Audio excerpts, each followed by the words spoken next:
Assalamualaikum warahmatullahi wabarakatuh. Perkenalkan, nama saya Syifa Nabila dari Prodi PGMI. Pada kesempatan kali ini saya ingin menyelesaikan tugas IPA mengenai tentang terbentuknya alam semesta. Yang pertama yang ingin saya jelaskan mengenai teori terbentuknya alam semesta. Yang pertama, teori Big Bang. Teori pembentukan alam semesta yang terbaik dan banyak didukung oleh para ahli sampai sekarang adalah teori Big Bang. Teori ini meyakini bahwa terbentuknya alam semesta berasal dari dentuman yang dahsyat. Teori Big Bang dikemukakan oleh Abel Lemaitre pada tahun 1920-an. Teori ini meyakini bahwa alam semesta berasal dari gumpalan atom yang sangat besar. Suhu gumpulan atom ini diperkirakan berkisar antara 10 miliar sampai 1 triliun derajat Celcius. Gumpalan atom tersebut meledak 15 miliar tahun yang lalu.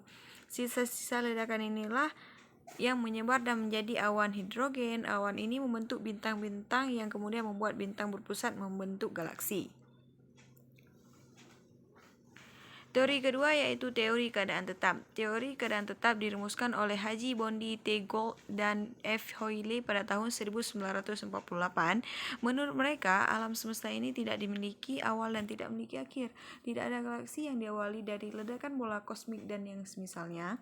Alam semesta sendiri dari galaksi yang datang saling menggantikan. Galaksi yang tergantikan akan menjauhi galaksi lainnya dalam ekspansinya. Teori osilasi memiliki keyakinan yang sama dengan teori keadaan tetap. Namun, teori meyakini adanya ledakan besar. Teori ini meyakini nanti akan ada gravitasi yang menyodot kembali semua galaksi yang telah ekspansi. Hal ini akan menyebabkan alam semesta menyempit dan memadat, kemudian meledak seperti teori Big Bang. Hal ini akan terus berulang dan diyakini bahwa alam semesta tidak memiliki akhir. Yang keempat yaitu teori nebula. Setelah adanya teleskop, William Herschel menemukan adanya nebula yang awalnya dianggap sebagai kumpulan gas yang gagal menjadi bintang. Selanjutnya saya ingin jelaskan mengenai tata surya. Pengertian dari tata surya adalah kumpulan benda langit yang terdiri atas sebuah bintang yang disebut matahari dan semua objek yang terikat oleh gaya gravitasinya. Objek-objek tersebut termasuk 8 buah planet yang sudah diketahui dengan orbit berbentuk elips, 5 planet kerdil atau katal, 173 satelit alami yang telah diidentifikasi dan jutaan benda langit. Tata surya terbagi menjadi matahari, 4 planet bagian dalam, sabut asteroid, 4 planet bagian luar, dan di bagian terluar adalah sabuk Kuiper dan piringan tersebar. Awan Oort diperkirakan terletak di daerah jauh yang berjarak sekitar 1000 kali di luar bagian yang terluar. Berdasarkan jaraknya dari matahari, ke-8 planet tata surya ialah Merkurius 57,9 juta kilometer, dan seperti Venus, Bumi, Mars, Jupiter, Saturnus, Uranus, dan Neptunus. Keempat planet terdalam yaitu Merkurius, Venus, Bumi, dan Mars. Sementara keempat planet keluar adalah planet raksasa yang jauh lebih besar dari planet kebumian. 2 planet terbesar yaitu Jupiter dan Saturnus, dan 2 planet lainnya Uranus dan Neptunus.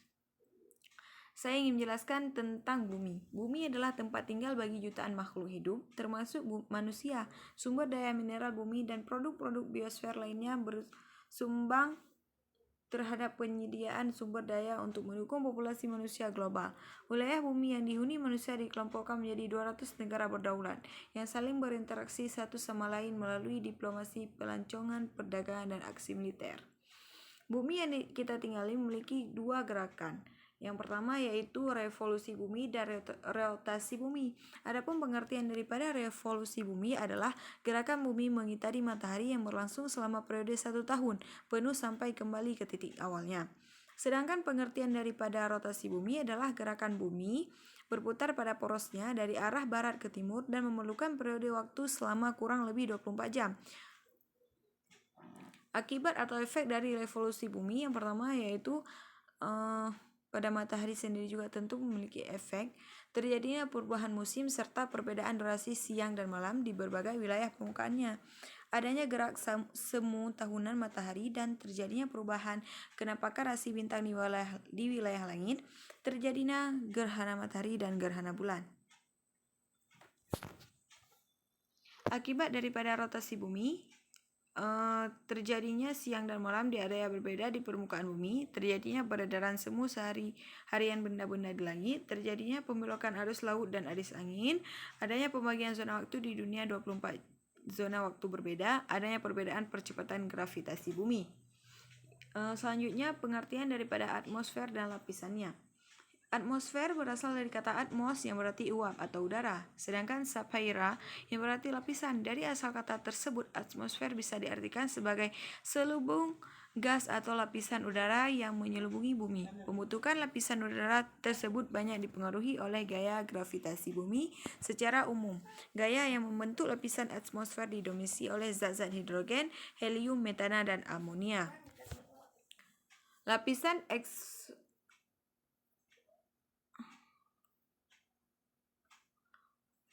Adapun lapisan-lapisan dari atmosfer ada 6 lapisan. Yang pertama lapisan troposfer, lapisan atmosfer yang paling dekat dengan permukaan bumi yaitu lapisan troposfer. Lapisan ini berada di ketinggian 0 hingga 18 km di atas permukaan laut.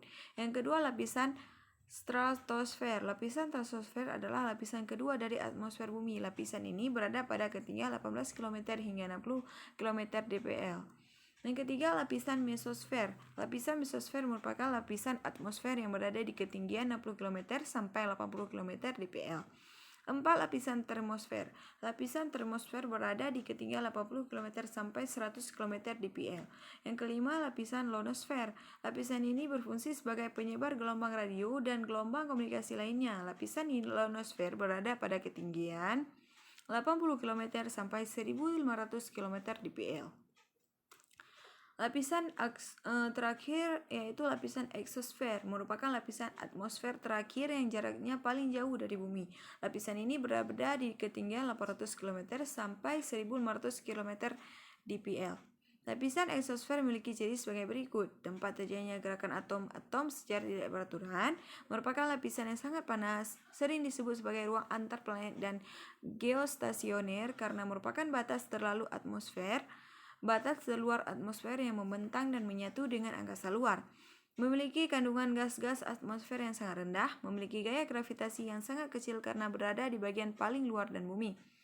Terima kasih, begitulah urutan-urutan yang sudah saya jelaskan. Mohon maaf lebih dan kurang. Wassalamualaikum warahmatullahi wabarakatuh.